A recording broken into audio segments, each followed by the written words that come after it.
Hey, welcome back to Now We Drive. It's great to see you again. I know it's been so long and I can only apologise for the period that I've left it between the last video.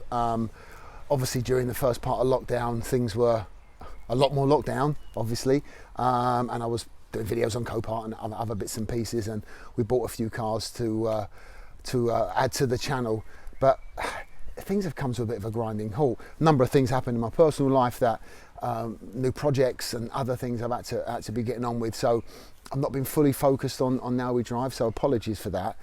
But yeah, should we quickly get into what I've been up to in regards to the cars. So as you know, the red Mini John Cooper Works, which I thought wasn't going to be a difficult build, but oh boy, did it turn out to be something a lot different. Now, if you remember, initially we got the situation with the key wasn't actually connecting to the ignition, so it looked like it was the wrong key. So 250 quid later, we got it reprogrammed. The key stopped. The key worked great. Pressed it, but it wouldn't start because there was an issue with the steering column, and there was a lock on it that basically deactivates the ignition when the steering lock is broken. So I started to do a little bit more investigation on the Mini, and there were some other things on there that's just started to worry me quite a bit. If you remember, the right-hand side damage, sorry, if you're in the car, the passenger side damage, the engine mounts were pushed back quite some way because I managed to get the car up on a stand and had a good look, and it was difficult to see, but I was really worried that there could have been some whether it be block damage or engine mounts were broken, because if you go through the kind of level of work that Cars for Paul went through with his Audi, I just did not have the time nor the inclination really to go to that level, because as you say, I'm just an enthusiastic amateur, shall we say. So I just didn't really want to get involved with the Mini before. So you know what? I drew a line under it. I said, I'm going to put it back into Copart and see how we get on. Now, interestingly enough, it got towed away from a garage about 3 weeks ago. Copart come and picked it up. It was only 70 quid or something up to Sandy. Went through the auction, and it, if you remember, I paid 3,600, I think it was, for it, and we ended up getting 44.70, I believe, the first time around, and I was delighted because it means even after paying out a few quid for bits and pieces, we made a profit. Great.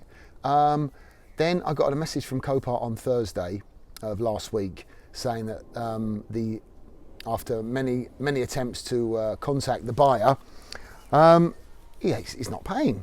He's not going to pay, and he's gone missing. So they closed his account, and they had to put it back into the auction, which was on the 22nd, which was Tuesday, and then it went through for 44.50.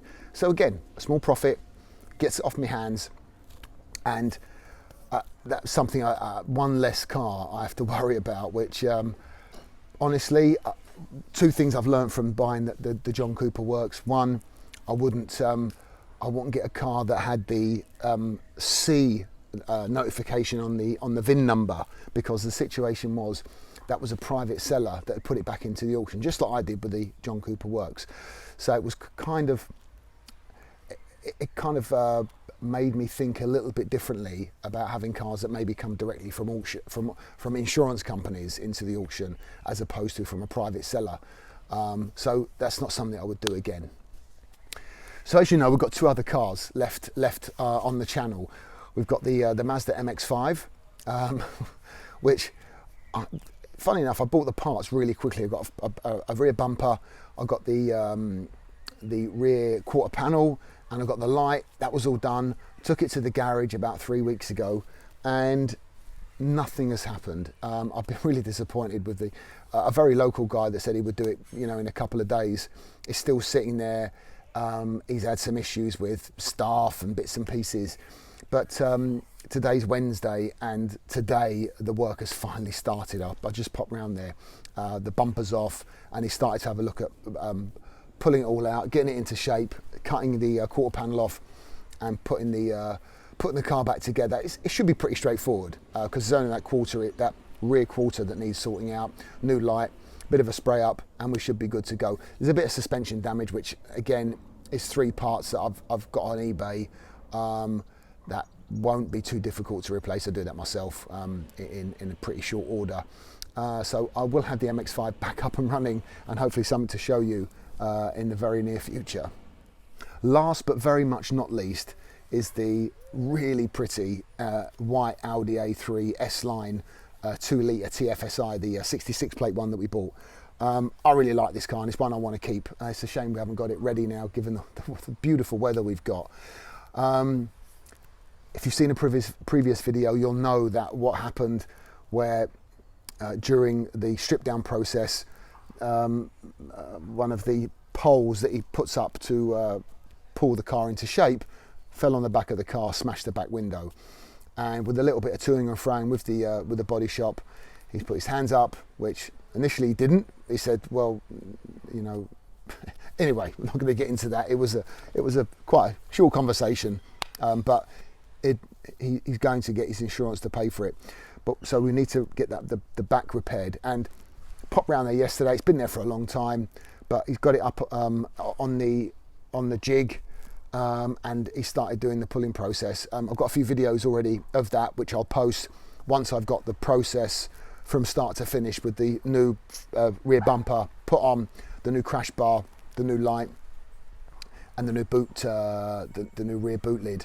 So that is underway. And again, once I've got a bit more footage and it's ready to be shown, I'll get it up and show you guys. So that's one I definitely want to keep. The MX5 I'm going to sell. I was toying with the idea with trying to, you know, lower it, do bits with it, you know, exhaust systems, etc. But you know what, it's such a clean little car that I'm not going to bother. I'm just going to get it done up, get it up on Facebook and eBay and sell that, because again, the weather it is currently, I'm pretty sure that'll go pretty quickly, given how cheap it was for me to buy.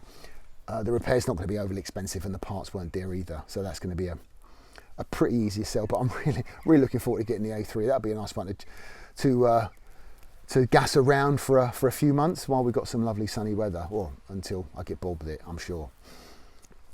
So a short and very sweet episode of Now We Drive today, but I just felt bad that I hadn't brought you any content, and I just wanted to give you at least a little bit of an update of what's going on the channel. Not a great deal, as you've heard, but at least I'm trying to communicate with you guys, and apologies again for a real lack of content. But I'm hoping over the next few weeks we'll have a little bit more interesting stuff to show you, as well as on Copart. Given that obviously with lockdown there's less driving, there's less crashes, less insurance jobs, less Copart, etc.